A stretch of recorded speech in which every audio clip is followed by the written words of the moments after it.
Агросреда – наш новый информационный проект. Казахский агротехнический университет имени Сакена Сейфуллина. Вместе создадим агросреду для будущего страны.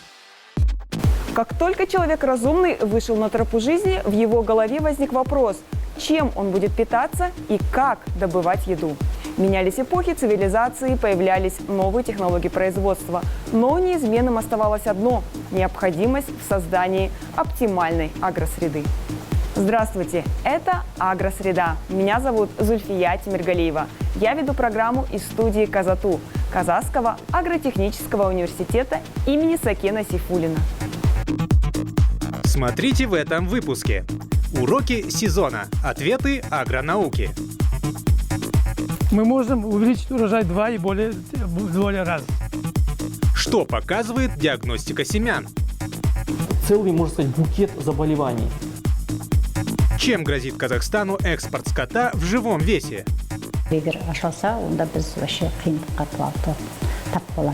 Будем в своем национальном бешбармаке кушать узбекское мясо. Помните классическое «все счастливые семьи похожи друг на друга». Каждая несчастливая семья несчастлива по-своему. Примерно так и рассуждают наши аграрии. Одни скажут, что сезон земледелия был благоприятным, потому что готовились, как обычно, очень серьезно. Другие же посчитают его неудачным и назовут множество разных причин, которые помешали собрать хороший урожай.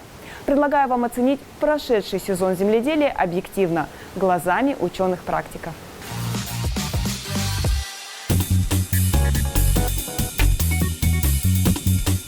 В реалиях глобального изменения климата заранее прописывать точный сценарий сезона и подбирать к нему подходящие иллюстрации из прошлой хроники урожаев – дело неблагодарное.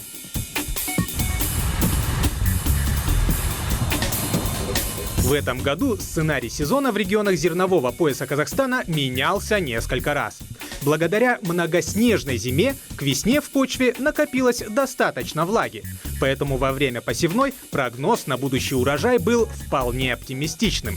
А вот продолжительная летняя засуха, 60 дней без дождя, изрядно подсушила надежды земледельцев.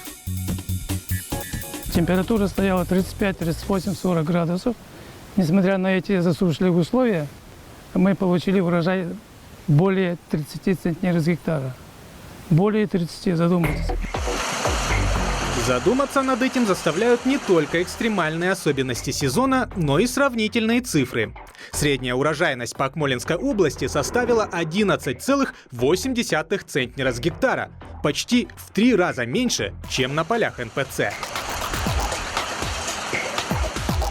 По мнению ученых, в условиях изменения климата и распределения атмосферных осадков научно обоснованная стратегия земледелия не роскошь, а необходимость.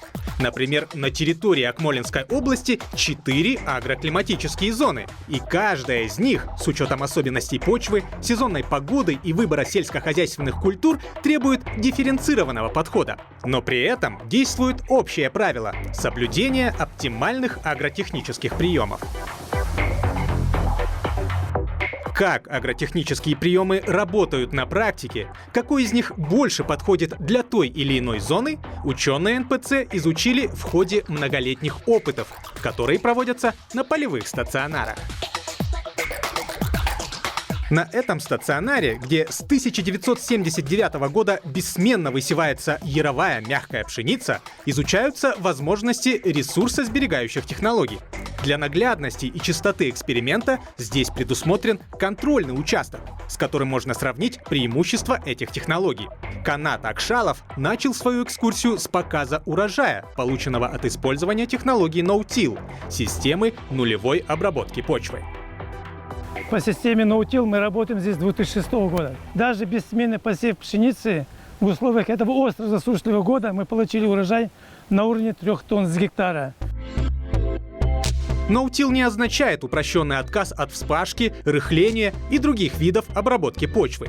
Это довольно сложная технология. Она основывается на глубоких знаниях биологических процессов. Ее главная задача – не травмируя почву, сохранять ее плодородие и экономить ресурсы. Тоже бессменный посев пшеницы, только по минимальной технологии. мы можем посмотреть, что между минимальной системой обработки почвы посева и ноутил большой разницы нет. При этой ресурсосберегающей технологии обработка почвы сводится к минимуму. Здесь используется техника, которая позволяет весной сократить операции, уменьшить агротехническую нагрузку на почву, а осенью создать мульчирующий слой. А сейчас я вам покажу урожай, который без средств интенсификации. То есть вы можете сравнить даже визуально. На этом участке, где мы выращивали по традиционной технологии, без средств интенсификации урожай будет на уровне 1,2-1,4 тонны с гектара. Повторяющиеся из сезона в сезон капризы природы, вызванные его величеством глобальным потеплением, а также жесткие законы рынка сельскохозяйственной продукции, заставляют относиться к земледелию как к серьезному производству и бизнесу, где побеждают только сильные. Применительно к аграрному сектору речь идет о тех, кто сегодня вооружен новыми знаниями и учитывает технологические тренды. И в этом самый компетентный и надежный союзник земледельцев — агронаука. Инфицирование – термин, который в этом году сопровождает почти все мировые сводки о ситуации с вирусом COVID-19. Но, как показывают исследования ученых нашего аграрного университета, инфицирование сельскохозяйственных растений – это тоже распространенное явление. И зачастую корни проблемы в зараженных семенах.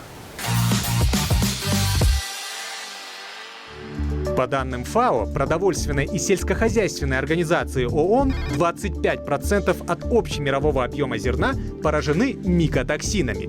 Причем в развивающихся странах с их воздействием прямо или косвенно связано 36% заболеваний растений. Микотоксины вырабатываются некоторыми видами плесневых грибов, и с каждым годом с изменением климата они представляют все большую угрозу. Как известно, более 60 видов возбудителей болезни зерновых передается через семена. Поэтому вопрос их исследования на предмет заражения в нашей стране актуален не только в экономическом, но и социальном плане. Исследовательская база Казахского агротехнического университета оснащена всеми необходимыми ресурсами, чтобы осуществлять комплексную диагностику семян. Фитомониторинг ведется в лабораториях научно-исследовательской платформы сельскохозяйственной биотехнологии. Руководитель – доктор PhD, ассоциированный профессор Владимир Киян. У нас работает целое сообщество ученых над одной проблемой. То есть это микробиологи, это молекулярные биологи, это химики, это фитопатологи, это агрономы. С заказами на проведение диагностики семенного материала обращаются чаще всего хозяйства, которые специализируются на производстве семян. Мы проверили 23 элитных семеноводческих хозяйств, проверили на наличие именно их, они нам дали семенной материал, мы проверили и показали, что практически нету здорового семенного материала. В последнее время услугами лаборатории агротехнического университета начали пользоваться и фермеры, которые, руководствуясь принципом «здоровые семена, здоровые всходы», хотят гарантированно получать хороший урожай. Они вот приходят и нам говорят: мы собрались закупать семена вот в таком-то хозяйстве. Они берут у них небольшой материал, да, вот небольшую партию, привозят нам, исследуют. В итоге выясняется, что большая часть семенного материала, представленного на фитоэкспертизу, заражена патогенами. И чаще всего возбудителями болезни семян являются грибы. Наиболее распространенные и приносят большой ущерб — это такие заболевания, как альтернариоз, фузариоз, гельминтоспориоз. Возбудители этих заболеваний — разного рода грибы. Некоторые из них представляют опасность не только для растений, но и для здоровья человека. Например, микотоксины грибов рода фузариум способны поражать многие органы человека. При этом их негативное воздействие не разрушается даже при высоких температурах в процессе выпечки хлеба. Есть такое положение, стандарт: если более 5% зерна, то есть да, зерновых культур поражены фузариозом, то употребление в пищу запрещено. Лучше один раз увидеть, чем 100 раз услышать. Чтобы продемонстрировать наглядно, что происходит с семенами, которые инфицированы фитопатогенами, Владимир Киян устроил нам небольшую экскурсию в лаборатории микробиологии. Вот этот материал был доставлен с элитной семеноводческой хозяйства компании. То есть вот это вот зерно класса элита рекорд. Здесь вот вы можете увидеть фузариоз, гельминтоспориоз, альтернариоз, то есть целый, можно сказать, букет заболеваний. Качество его будет снижено минимум до 40%. Вот сейчас наши сотрудники проводят микроскопию данных выращенных штаммов. Здесь вот вы тоже можете наблюдать процесс вот изучения уже микроснимков. То есть здесь вот происходит уже сразу вывод на монитор и документирование. Мы заказчику даем полное описание именно всех патогенов, которые мы нашли. Если у нас возникает спорный вопрос именно, что это такое, то есть мы думаем, например, какой из видов штамма, то есть имеется, например, какой-то возбудитель, имеются разные виды, тогда мы уже прибегаем к молекулярно-генетическим исследованиям. Ученые университета выявляют не только виды штаммов, но и процент заражения семян. А потом, в соответствии с данными комплексного исследования, подбирают оптимальные препараты, которые способны справиться с возбудителями болезней. Все как у людей. Качественная диагностика плюс эффективное лечение – залог здоровья. Здоровья будущего урожая. И для компаний, которые входят в Ассоциацию мясопереработчиков Казахстана, лето и осень прошли под знаком вопроса, будет ли в стране продлен мораторий на экспорт живого скота. О предыстории вопроса, а также что думают по этому поводу члены профильной ассоциации и авторитетные эксперты в материале нашего обозревателя.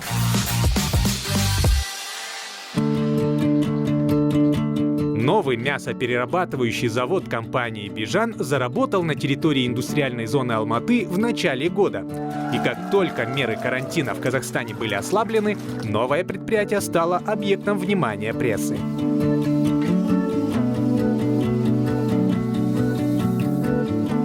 Көлемі 3,5 гектар, мощности 20 тонн. Новый завод занимает площадь 3,5 гектара.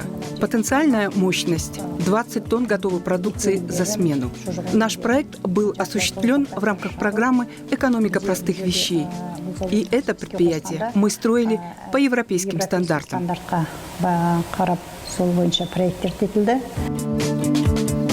Ситуация такова, что сегодня предприятие загружено всего лишь на 40%. И такая же картина наблюдается на всех производствах, которые входят в Ассоциацию мясопереработчиков Казахстана.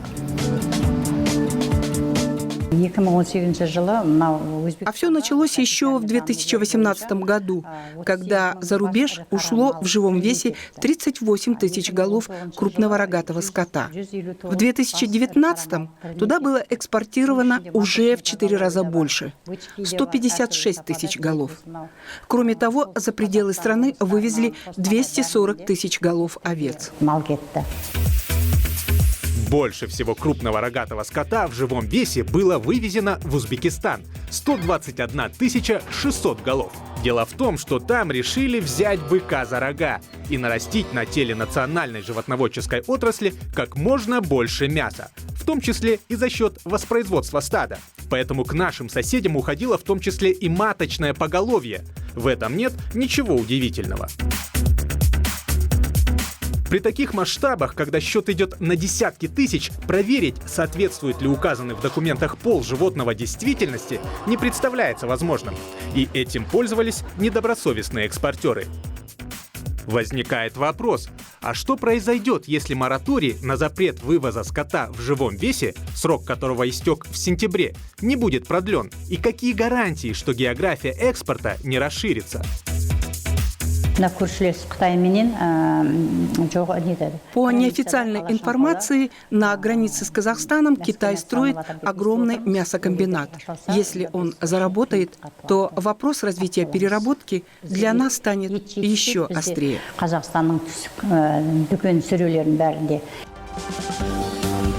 Получается, что мы собственными руками готовим для соседних стран конвейер по поставке сырья, которое можно полностью переработать, включая рога и копыта, чтобы их предприятия создавали продукцию с высокой добавленной стоимостью. Вопрос «быть или не быть мораторию» сегодня звучит в Казахстане почти по-гамлетовски. С одной стороны, речь идет об интересах отечественных товаропроизводителей и о защите продовольственной безопасности. С другой стороны, о соблюдении законов рынка и правил свободной конкуренции. Так в конце концов, что важнее?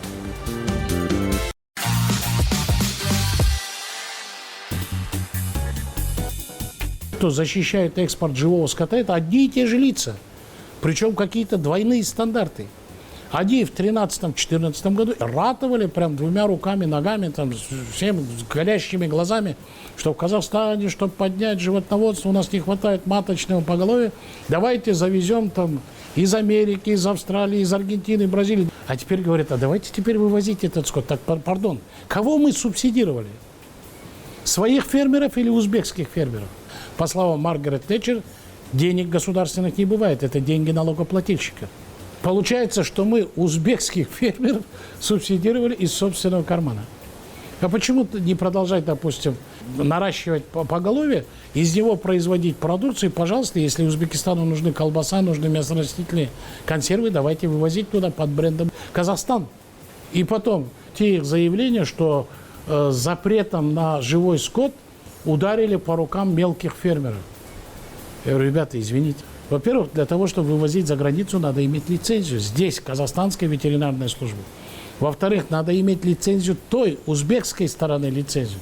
И что, мелкий фермер, у которого на руках там 20, 30, 50 коров будет получать эти лицензии? Будет гнать своих 5 бычков до узбекской границы, что ли? Да навряд ли.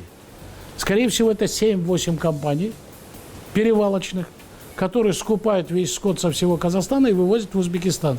И весь этот профит в виде дохода имеют они. Я об этом уже говорил в начале этого года, когда вводился первый запрет на экспорт живого скота, что если мы без оглядки будем экспортировать живой скот, то мы, наверное, в конце концов мясо будем в своем национальном бешбармаке кушать узбекское мясо. Но не по цене 2-2,5-3 тысячи тенге за килограмм, а по цене 8-10 тысяч тенге за килограмм. Мы тогда колбасу и мясо будем покупать в Узбекистане, учитывая предприимчивость этого нашего братского народа, в отличие от нас. На этом все. Это был первый выпуск нового проекта «Агросреда». До встречи в нашей студии.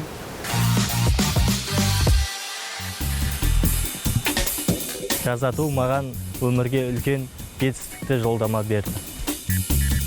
Казату для меня – это пространство, где могут осуществляться мои идеи. Казату гис-центр мен үшін болашақтың баспалдағы. Казату – это возможность увидеть реальные плоды своей научной работы. Казахский агротехнический университет имени Сакена Сейфуллина. Здесь будущее становится реальностью.